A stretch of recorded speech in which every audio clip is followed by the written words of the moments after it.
বন্ধুরা আজকে আমরা এমন একটা জাপানিজ মুভি দেখব যেটার গল্প ঠিক এমন যে একটা স্কুলের ছাত্রছাত্রীদেরকে একটা গেম খেলতে আনা হয়, কিন্তু এটা কোনো সাধারণ গেম ছিল না। এই গেমে বাঁচতে হলে একজন অন্যজনকে প্রাণে মেরে ফেলতে হবে। কিন্তু কেন এই অদ্ভুত নিয়ম? আর এই ক্লাসের ক্লাসমেটরা কি পারবে একজন অন্যজনকে হত্যা করতে? এমনই রোমাঞ্চকর অ্যাকশন থ্রিলারে ভরপুর আমাদের আজকের গল্পটা আপনাকে এক মুহূর্তের জন্য চোখ সরাতে দেবে না। তো চলো আর দেরি না করে সরাসরি গল্পে চলে যাই। গল্পের শুরুতেই আমাদেরকে বলা হয় জাপানে 15% বেকারত্বের হার বেড়ে গেছে, আর এই কারণে 10 মিলিয়ন লোক তাদের চাকরি হারিয়েছে। আর এসব কারণেই বাচ্চারা বড়দের সম্মান করাও ছেড়ে দিয়েছে, এমনকি 8 লাখ স্টুডেন্ট তাদের পড়াশোনাও বাদ দিয়েছে। আর দেশের এই অবস্থায় ক্রাইম রেট অনেক হারে বেড়ে গেছে। এজন্য সরকার একটা নতুন আইন পাশ করেছে, যেটার নাম ছিল ব্যাটেল রয়্যাল। ঠিক তখনই আমরা একদল সাংবাদিককে দেখতে পাই, যারা একটা মেয়ের কাছে ইন্টারভিউ নেওয়ার জন্য এসেছে। এই মেয়েটা কেবলই ব্যাটেল রয়্যাল জিতেছে, তার সারা শরীর রক্তে মাখা ছিল, কিন্তু তারপরেও তার মুখে একটা অদ্ভুত ধরনের হাসি দেখা যাচ্ছিল। তাকে দেখেই বোঝা যাচ্ছে যে সে কয়েকজনকে হত্যা করে এই পর্যন্ত পৌঁছেছে। কিন্তু তারপরেও সেখানে থাকা সবাই মেয়েটার অনেক প্রশংসা করছিল। কি অদ্ভুত এক দুনিয়া, তাই না? এরপর আমরা একটা স্কুলের একই ক্লাসের বাচ্চাদের ছবি দেখতে পাই। সেখানে সোয়া নামের একটা ছেলে ছিল। আসলে সোয়া যখন ক্লাসে এসেছিল তখন তার মা তাদেরকে ছেড়ে চলে গেছে, আর এখন সে 7 গ্রেডে পড়ছে। কিন্তু একদিন বাড়িতে ফিরে দেখে তার বাবাও সুইসাইড করেছে। তার মানে এখন তার এই দুনিয়াতে আপন বলতে আর কেউই নেই। সোয়া বুঝতে পারছিল না সে এখন কি করবে। তখন আমরা কিতানো নামের একটা টিচারকে দেখতে পাই। কিতানো তার প্রফেশনটাকে অনেক বেশি পছন্দ করত। সে তার স্টুডেন্টদেরকে পড়াতে চাইতো, কিন্তু দেশে বেকারত্বের হার বাড়ার কারণে তার স্টুডেন্টরা আর পড়াশোনা করতে চায় না, কারণ তারা সবাই ভাবছিল যেখানে চাকরি নেই সেখানে পড়াশোনা করে কি লাভ। কিন্তু একদিন যখন কিতানো তার ক্লাসে বসেছিল তখন সেখানে নুরিকো নামের একটা মেয়ে আসে।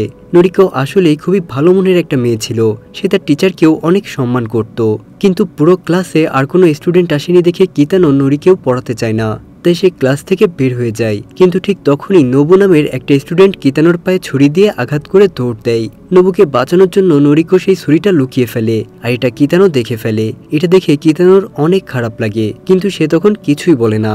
এরপর প্রায় 1 বছর কেটে যায়। আমরা দেখতে পাই একদিন সেই ক্লাসের সব স্টুডেন্টরা মিলে পিকনিকে যাচ্ছিল। রাস্তায় যাওয়ার সময় তারা বেশ কিছু আর্মি অফিসারদেরকে দেখতে পায়। বাসের মধ্যে নুরিকো সোয়াকে বেশ কিছু কুকিজ গিফট করে। বাসের মধ্যে থাকা সবাই মিলে একসাথে ছবিও তোলে। তো এর পরের দৃশ্যে আমরা দেখতে পাই বাসে সবাই বেহুশ হয়ে পড়ে আছে। কিন্তু ঠিক তখনই কোনোভাবে সোয়ার জ্ঞান ফিরে আসে। সে বুঝতে পারছিল না আশেপাশে সবাই এভাবে বেহুশ হয়ে কেন আছে। কিন্তু তখনই সে দেখতে পাই পেছন থেকে একটা মহিলা এসে তার মাথায় আঘাত করে তাকে আবারও বেহুশ করে দেয়। এরপর পুরো বাসের সবাইকে একটা আইল্যান্ডে আনা হয়, আর এখানে বেশ কিছুক্ষণ পর সবার জ্ঞান ফিরে। তারপর তারা দেখতে পায় তারা একটা পুরাতন ক্লাসরুমের ভেতরে আছে, আর তাদের সবার গলায় একটা নেক ব্যান্ড আটকানো। সবার প্রথমে সোয়ার জ্ঞান ফেরে, আর সে এক এক করে তার বাকি ক্লাসমেটদেরকে উঠাতে চেষ্টা করে। ধীরে ধীরে যখন সবার জ্ঞান ফেরে তখন তারা বুঝতে পারছিল না তাদের সাথে আসলে কি হচ্ছে। কিন্তু তখনই হঠাৎ করে দেখতে পাই বেশ কিছু আর্মি সোলজারের হেলিকপ্টার আসছে, আর তাদের সাথে কিতানোও ছিল। কিতানো খুব ধীরে ধীরে ক্লাসরুমে ঢোকে। তাকে দেখে সবাই অনেক অবাক হয়ে যায়। কিতানো ক্লাসে ঢুকে ঠান্ডা গলায় সবাইকে বসতে বলে। তারপর সবাই চুপচাপ বসে পড়ে। কিতানো তখন ক্লাসে অ্যাড হওয়া দুজন নতুন স্টুডেন্ট কাওয়াডা আর কাজুওকে দেখায়। কিতানো ক্লাসের মধ্যে হাঁটতে হাঁটতে নবুর কাছে আসে, আর তাকে বলে, তুমি ওই দিন আমাকে অনেক আঘাত করেছিলে, তোমার তো স্কুল আসা বন্ধ করে দেওয়া উচিত ছিল। কিন্তু বেয়াদব নবু তখনও কিতানোকে বেশি কথা শোনাচ্ছিল। আর তারপর সে সেখানে থাকা সবাইকে বলে, তোমাদের উচিত বড়দের সম্মান করা, কিন্তু তোমরা সেটা না করে সবার সাথে বেয়াদবি করছো। আর এর জন্য সরকার নতুন আইন পাশ করেছে, যার নাম ব্যাটেল রয়্যাল। আর এই নিয়ম অনুযায়ী তোমাদেরকে বেঁচে থাকতে হলে একজন অন্যজনকে হত্যা করতে হবে। কিন্তু ক্লাসে থাকা কেউই কিতানোর কোনো কথাই বিশ্বাস করছিল না। তখন সে ক্লাসে পড়ে থাকা তাদের আরেকজন টিচারের ডেড বডি দেখায়, আর এটা দেখে ক্লাসে থাকা সবাই অনেক ভয় পেয়ে যায়। তখন টিভিতে একটা ভিডিও অন করা হয়, যেখানে তাদেরকে একটা মেয়ে ব্যাটেল রয়্যাল গেমসের রুলস বলছিল। আর মেয়েটা বলে, এই বছর ব্যাটেল রয়্যাল খেলার জন্য তোমাদের ক্লাসটাকে সিলেক্ট করা হয়েছে। তোমরা এখন একটা আইল্যান্ডে আছো, যেটা 10 কিলোমিটার চওড়া। কিন্তু ভিডিও চলার সময় তখন ক্লাসের মাঝখানে একটা মেয়ে দাঁড়িয়ে কিছু একটা বলতে চাচ্ছিল। ঠিক তখনই কিতানো তার হাতে থাকা চাকুটা মেয়েটার মাথায় ছুঁড়ে মারে। এতে মেয়েটার সাথে সাথেই সেখানে মারা যায়। কিতানো তখন সবাইকে বলে, চুপচাপ ভিডিওটা দেখো, এর মধ্যে কেউ কোনো কথা বলবে না। কিন্তু চোখের সামনে এমন হত্যা দেখে ক্লাসের সবাই ভয় পেয়ে সেখান থেকে পালানোর চেষ্টা করে। তখন সেখানে থাকা সোলজাররা তাদের সবাইকে ক্লাসরুম থেকে বের হতে গেলে আটকে দেয়। আর এই ভিডিওর মধ্যে নুরিকোর হাত কেটে যায়। এটা দেখে তখন নবু দৌড়ে আসে কিতানোর উপর হামলা করার জন্য, কিন্তু এবার কিতানো নবুকে ধরে ফেলে আর তার হাতে থাকা ছুরি দিয়ে নবুর পায়ে আঘাত করে। আর এটা দেখে সোয়া অনেক রেগে যায়, কিন্তু তার বাকি ক্লাসমেটরা তাকে কোনোভাবে শান্ত করে। সবাই শান্ত হলে আবারও ভিডিওটা চালু করা হয়, যেখানে মেয়েটা বলছিল প্রতিদিন ভোর 6টা আর রাত 12টায় কিতানো মাইকে ঘোষণা করে জানিয়ে দেবেন আজকে কয়জন মারা গেছে আর কয়েকজন জীবিত আছে, আর প্রতিদিন তাদেরকে এক একটা ডেঞ্জার জোনের ব্যাপারেও বলা হবে। আর এভাবেই সবাইকে এই আইল্যান্ডে 3 দিন পর্যন্ত গেমটা খেলতে হবে। এইভাবে 3 দিন পর শেষ পর্যন্ত যে বেঁচে থাকবে সেই গেমের বিজয়ী হবে, কিন্তু এই গেমে মাত্র একজনই বিজয়ী হতে পারবে। আর তাই টাইম লিমিট শেষ হবার পরও যদি একজনের বেশি মানুষ জীবিত থাকে তাহলে তাদের সবাইকে মেরে ফেলা হবে। মেয়েটা আরও বলে স্টুডেন্টদের সবার গলায় যে নেকব্যান্ডটা পরানো আছে সেটা দিয়ে সরকার এবং কিতানো জানতে পারবে এখন কে কোথায় আছে। এমনকি এই নেকব্যান্ডের মধ্যে একটা ছোট্ট বোমা ফিট করা আছে, তাই যদি কোনো স্টুডেন্ট জোর করে এটা খোলার চেষ্টা করে তাহলে সাথে সাথেই এটা ব্লাস্ট হয়ে যাবে। এইসব কিছু শোনার পর সোয়া আবারও প্রচণ্ড রেগে যায় আর আরেকটা স্টুডেন্টের সাথে তার ঝগড়া শুরু হয়ে যায়। তখন এটা দেখে কিতানো সবাইকে শান্ত করার জন্য নবুর গলায় থাকা নেকব্যান্ডটা অ্যাক্টিভ করে দেয়, সাথে সাথে বোমা বিস্ফোরণে নেবু মারা যায়। এটা দেখে সোয়া আবার কিতানোর উপর রেগে যায়। তখন ভিডিওতে সেই মেয়েটা আবারও বলতে শুরু করে যদি কেউ কোনো গ্রুপ খোলার চেষ্টা করে তাহলে তার গলায় থাকা নেকব্যান্ডটাও ব্লাস্ট হয়ে যাবে। তখন সেখানে তাকে একটা ছেলে জিজ্ঞাসা করে যদি আমি জিতে যাই তাহলে কি আমি বাড়ি ফেরত যেতে পারবো? কিতানো তখন বলে সবাই মারা যাওয়ার পর যে একা বেঁচে থাকবে সেই বাড়িতে ফিরতে পারবে। তখন সেখানে থাকা আর একটা ছেলে কিতানোকে জিজ্ঞাসা করে তুমি এগুলো কেন করছো?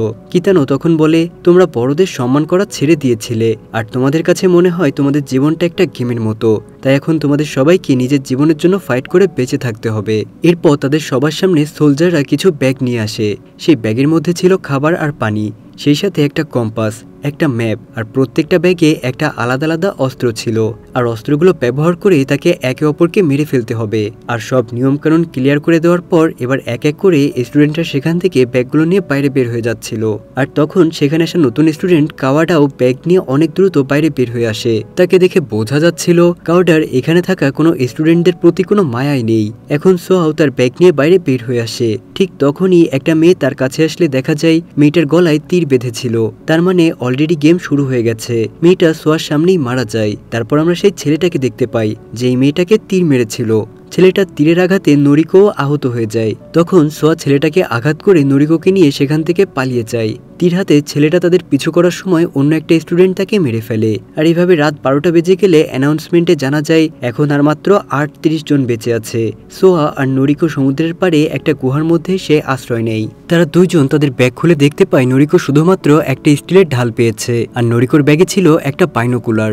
সোয়া তখন বলে আমরা আমাদের বন্ধুদের সাথে সেফ থাকবো, কিন্তু নরিকো বলে আমি কাউকে বিশ্বাস করতে পারছি না। এরপর আমরা একটা ফ্ল্যাশব্যাকে দেখতে পাই নবু মনে মনে নরিকোকে পছন্দ করত, আর এটা সে সোয়াকেও বলেছিল। সোয়া তখন নরিকোর হাতের কাটা জায়গায় ব্যান্ডেজ করে দিতে দিতে বলে তুমি চিন্তা করো না, আমি তোমার খেয়াল রাখবো।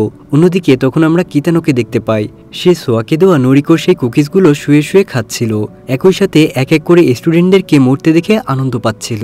এদিকে তখন সমুদ্রের পাড়ে কাজু নামে সেই বাইরের স্টুডেন্টকে কিছু ছেলেরা ঘিরে ধরে মারার চেষ্টা করে, কিন্তু কাজুও উল্টো তাদের কাছ থেকে বন্দুক কেড়ে নিয়ে সবাইকে গুলি করে মেরে ফেলে। অন্যদিকে আমরা দুটো ছেলে মেয়েকে দেখতে পাই, তারা দুজন ইমোশনাল ছিল, তাই তারা ঠিক করে নিজেদের ক্লাসমেটদেরকে এভাবে তারা আর মারতে পারবে না। এজন্য তারা দুজন সমুদ্রে ঝাঁপিয়ে পড়ে আত্মহত্যা করে। আর এভাবে এখন মাত্র 31 জন বেঁচে ছিল। তখন আমরা নরিকোর একটা বান্ধবীকে দেখতে পাই, সে একটা জায়গায় লুকিয়েছিল। তখন তাদের ক্লাসের আরেকটা মেয়ে মিৎসুকা আসে। মিৎসুকা প্রথমে তার সাথে বন্ধুত্বের নাটক করে, কিন্তু একটু পরেই সে আক্রমণ করে মেয়েটাকে মেরে ফেলে আর তার অস্ত্র নিয়ে নেয়। মিৎসুকা এখানে আসার আগেই দুইজন স্টুডেন্টকে মেরে ফেলেছিল। পরদিন কিতানো সেখানে মারা যাওয়া স্টুডেন্টদের নাম অ্যানাউন্সমেন্ট করে, সেই সাথে কিতানো মাইকে আজকের ডেঞ্জার জোনের ব্যাপারেও জানায়। নরিকো যখন শোনে তার বান্ধবীর নামও আছে লিস্টে, সে অনেক মন খারাপ করে, কিন্তু সোয়া দ্রুত ডেঞ্জার জোনগুলো ম্যাপে মার্ক করে আবারও সামনের দিকে এগোতে শুরু করে। কিন্তু কিছু দূর আসতেই একটা ছেলে তাদের উপরে কুড়াল দিয়ে আক্রমণ করে। ধস্তাধস্তির এক পর্যায়ে ছেলেটার হাতে থাকা কুড়াল ভুল করে তার নিজের মাথায় গেঁথে যায়। আর এই সবকিছু পাশের ঝোপে লুকিয়ে থাকা একটা মেয়ে দেখে ফেলে। সে দেখে মনে করে সোয়াই ওই ছেলেটাকে হত্যা করেছে। তখনই অন্যদিক থেকে তাদের ক্লাসের আরেকটা ছেলে সোয়ার নরিকোর দিকে বন্দুক তাক করে এগিয়ে আসে। আর ছেলেটা যখনই সোয়ার নরিকোকে মেরে ফেলার হুমকি দিচ্ছিল তখন পেছন থেকে কাওয়াডা নামে সেই ছেলেটা গুলি করে তাকে মেরে ফেলে। এরপর কাওয়াডা সোয়া আর নরিকোর দিকে বন্দুক তাক করে তাদের কাছে থাকা অস্ত্র দেখাতে বলে। সোয়ার নরিকো তাদের ব্যাগে থাকা জিনিসগুলো দেখানোর পর কাওয়াডা বুঝতে পারে আসলে এরা দুইজন তার জন্য বিপজ্জনক না, তাই কাওয়াডা তাদেরকে না মেরে জীবিত রেখে দেয়। ঠিক তখনই পাহাড়ের উপর থেকে দুইটা মেয়ে মাইক নিয়ে চিৎকার করে সবাইকে লড়তে নিষেধ করে। এটা দেখে সোয়া তাদের দিকে যাওয়ার চেষ্টা করলে কাওয়াডা তাকে থামিয়ে দেয়। তখন দেখা যায় কাজুও নামে সেই বাইরের স্টুডেন্ট ওই দুই মেয়ের কাছে আসে যারা মাইকিং করছিল, আর তাদের দুইজনকেই মেরে ফেলে। এটা দেখে কাওয়াডা সোয়া আর নরিকোকে সেখান থেকে চলে যেতে বলে। এরপর কিতানো আবারও অ্যানাউন্সমেন্ট করে সবাইকে লাঞ্চ করতে বলে, আর আবারও যারা মারা গিয়েছে তাদের লিস্ট জানায়। এখন আর মাত্র 24 জন ছিল। এবার আমরা আবারও মিৎসুকাকে দেখতে পাই। সে একটা বাড়ির মধ্যে আসলে একটা মেয়ে তার দিকে বন্দুক তাক করে, কারণ স্কুলে মিৎসুকো এই মেয়েটার বয়ফ্রেন্ডকে নিজের বয়ফ্রেন্ড বানিয়ে নিয়েছিল, আর তাই এই মেয়েটা এখন মিৎসুকোকে মেরে ফেলার হুমকি দেয় আর তাকে মারতে শুরু করে। কিন্তু এক পর্যায়ে মিৎসুকো আবারও মেয়েটার কাছে থাকা বন্দুক ছিনিয়ে উল্টো গুলি করে তাকেই মেরে ফেলে। অন্যদিকে তখন সোয়ার নরিকো সামনের দিকে এগিয়ে যাচ্ছিল, কিন্তু হঠাৎ করেই মাঝপথে নরিকো অসুস্থ হয়ে পড়ে। আর এটা দেখে সোয়া তখন নরিকোকে ম্যাপে থাকা একটা মেডিকেল ক্যাম্পে নিয়ে আসে, কিন্তু দরজা খুলতেই দেখে কাওয়াডা আগে থেকেই ভেতরে ছিল।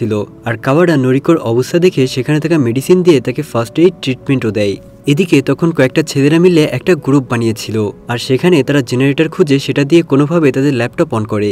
এই ছেলেগুলোর মধ্যে একজন হ্যাকার ছিল। সেই ছেলেটা ল্যাপটপে টাইপ করে বাকি বন্ধুদেরকে বলে, আমাদের গলায় থাকা নেকব্যান্ডে মাইক লাগানো আছে, তাই আমরা একে অন্যের সাথে কোনো কথা বলবো না, যাতে করে কিতানো বুঝতে না পারে আমরা একটা টিম হয়ে কাজ করছি। ছেলেটা আরও বলে, আমি চেষ্টা করলে নেকব্যান্ডটাকে সহ কিতানোর সব সিসিটিভি হ্যাক করতে পারবো, তাই আমাদেরকে একটা বোমা বানাতে হবে যাতে আমরা তাদের উপর আক্রমণ করে এখান থেকে পালিয়ে যেতে পারি। ছেলেটা তখন বোমা বানানোর জন্য তার বন্ধুদেরকে কিছু জিনিস আনতে বলে।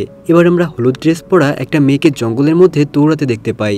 এই মেয়েটার আসলে ওয়ার্কআউট করা অনেক পছন্দ, কারণ সে নিজেকে ফিট রাখতে পছন্দ করে। কিন্তু হঠাৎ করে তার সামনে একটা ছেলে চলে আসে, আর এই ছেলেটা তাকে বলতে থাকে, আমি তোমাকে অনেক পছন্দ করি, আমরা হয়তো এই আইল্যান্ড থেকে বেঁচে ফিরতে পারবো না, তাই আমি জীবনের শেষ মুহূর্তে তোমার সাথে ইন্টিমেট হতে চাই। কিন্তু মেয়েটা কোনোভাবেই রাজি হচ্ছিল না, তাই ছেলেটা তাকে ভয় দেখানোর জন্য তার তীর চালায়। তীর লেগে যখন মেয়েটার গাল কেটে যায়, এতে রেগে গিয়ে মেয়েটার সাথে সাথে তার কাছে থাকা ছুরি দিয়ে ছেলেটাকে মেরে ফেলে। তখন সেখানে মিৎসুকো চলে আসে, আর সেও বন্দুক দিয়ে মেয়েটার দিকে গুলি করতে থাকে। মেয়েটা দৌড়ে সেখান থেকে পালানোর চেষ্টা করে, কিন্তু ভাগ্য খারাপ থাকা একটা গুলি তার গায়ে লেগে যায়। মেয়েটা তখন কোনো মতে মরার আগে তার বয়ফ্রেন্ডের কাছে এসে তার কাঁধে মাথা রেখে মারা যায়। আর এভাবেই এখন মাত্র 21 জন বেঁচে ছিল।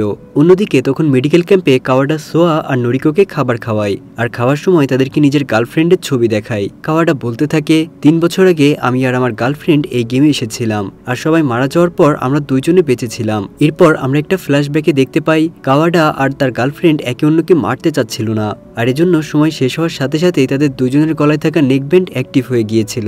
এজন্য কাওয়াডার গার্লফ্রেন্ড তাকে শুট করে, কিন্তু এতে তার কিছুই হয় না, বরং ভয়ে কাওয়াডা যখন বন্দুক চালায় এতে তার গার্লফ্রেন্ড মারা যায়। কিন্তু মরার আগেও সে কাওয়াডার কোলে মাথা রেখে হাসছিল, আর তাকে ধন্যবাদ জানিয়ে মারা যায়। ঘটনা আবার বর্তমানে ফিরে আসলে কাওয়াডা সোয়া আর নরিকোকে বলে, আমি এখনো বুঝতে পারিনি ও মারা যাওয়ার আগে হাসছিল কেন, আর তাই আমি এই গেমে আবারও এসেছি যাতে আমি তার মৃত্যুর বদলা নিতে পারি। তখন নরিকো কাওয়াডাকে বলে, সম্ভবত তোমার গার্লফ্রেন্ড তোমাকে অনেক ভালোবাসতো, আর এজন্যই সে তোমাকে বাঁচানোর জন্য তোমার হাতে নিজেকেই মেরে ফেলেছে।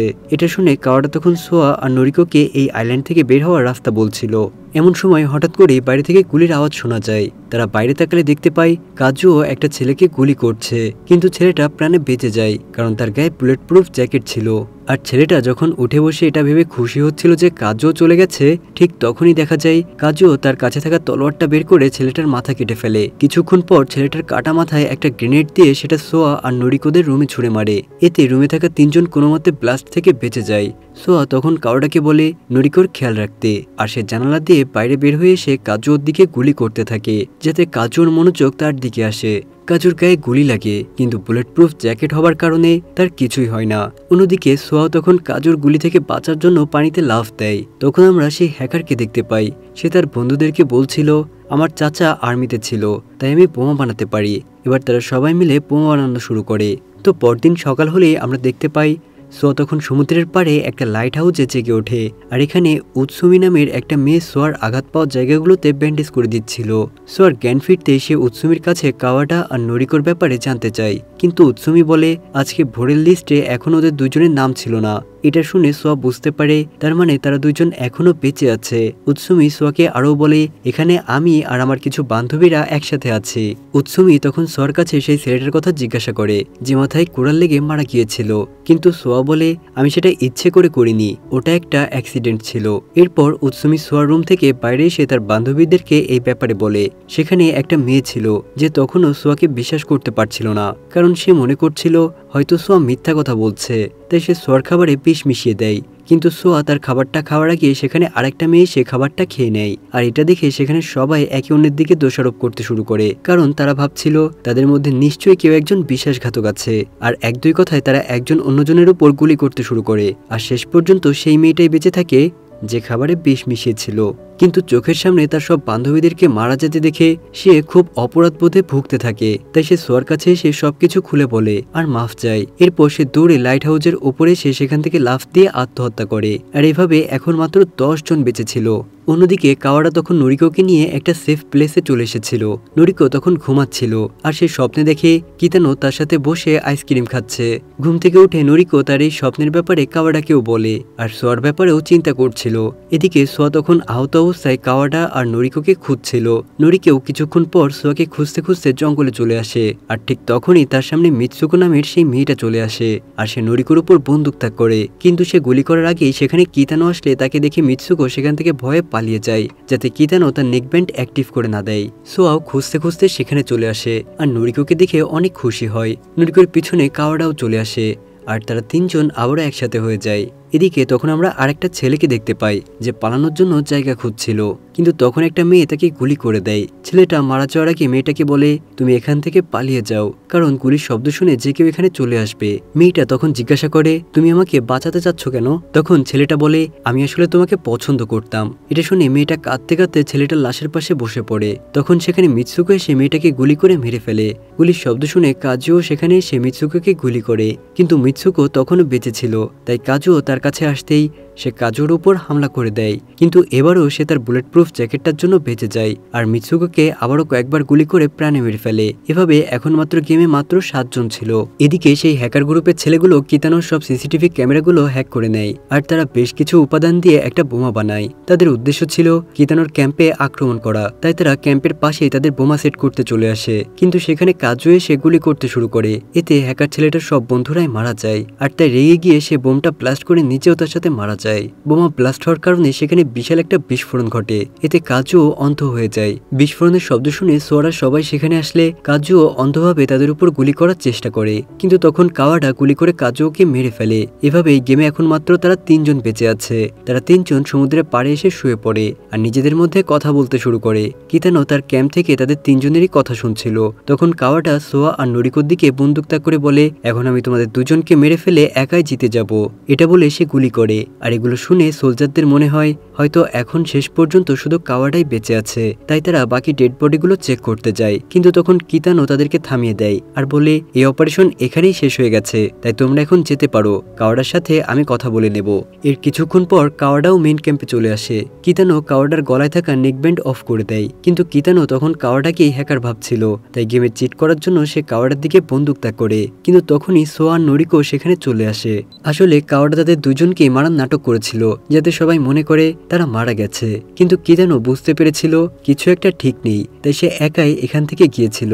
কিতানো উঠে গিয়ে তাদের সবাইকে একটা পেইন্টিং দেখায়। আসলে কিতানো এই গেমে নুরিকোকে জেতানোর প্ল্যান করেছিল, কারণ এই গেমে সব স্টুডেন্টদের মধ্যে একমাত্র নুরিকোই ছিল যে কিনা তার টিচারকে সম্মান করত। সবকিছু বলার পর কিতানো নুরিকোর দিকে বন্দুক তাক করে বলে তুমি আমাকে গুলি করো, কিন্তু নুরিকো কিছুতেই এটা করতে রাজি হচ্ছিল না। তাই কিতানো তাকে গুলি করতে যাবে, আর ঠিক তখনই সোয়া তাকে গুলি করে বসে। কিন্তু তখন দেখা যায় আসলে কিতানোর হাতে থাকা বন্দুকটা আসল বন্দুক ছিল না, সেটা ছিল একটা খেলনা বন্দুক। কিতানো এমনটা করেছিল শুধুমাত্র নিজেকে মারার জন্য। অবশেষে তাদের এই গেমটা শেষ হলো। সবাই তাদের গলায় থাকা নেকব্যান্ডটা খুলে ফেলে। সোয়া নুরিকোকে বলে আমি তোমাকে কথা দিয়েছিলাম তোমার কিচ্ছু হবে না, আর এর জন্যই আমি স্যারকে গুলি করেছি। তখন হঠাৎ করেই কিতানোর ফোন বেজে ওঠে, আর রিংটোনের শব্দে কিতানো উঠে বসে। সে তার পরিবারের সাথে শেষবারের মতো কথা বলে। তার পরিবারের কেউ তাকে পছন্দ করতো না। কথা শেষ করে কিতানো তার মোবাইলটাকেও গুলি করে ভেঙে দেয় আর সেখানেই মারা যায়। এরপর তার তিনজন একটা নৌকা নিয়ে সেই আইল্যান্ড থেকে শহরের দিকে ফিরতে শুরু করে, কিন্তু মাঝপথেই কাওয়াডার শরীর খারাপ হয়ে যায়, কারণ কাওয়াডার গায়েও গুলি লেগেছিল। তাই শেষ মুহূর্তে সে তার গার্লফ্রেন্ডের কথা মনে করতে করতেই নৌকাতেই মারা যায়। আর গল্পের শেষে আমরা একটা নোটিশে দেখতে পাই যেখানে সরকার সোয়া নোরিকোকে গেমে চিট করার জন্য ওয়ান্টেড ঘোষণা করেছে। তাই বাধ্য হয়ে তাদের দুইজনকেই এখনো পালিয়ে বেড়াতে হচ্ছিল। আর এমনই একটা দৃশ্য দেখিয়ে আমাদের আজকের গল্পটা এখানেই শেষ হয়ে যায়। তো বন্ধুরা, আমাদের আজকের গল্পটা তোমাদের কাছে কেমন লেগেছে কমেন্ট করে অবশ্যই জানাবে কিন্তু। আল্লাহ হাফেজ।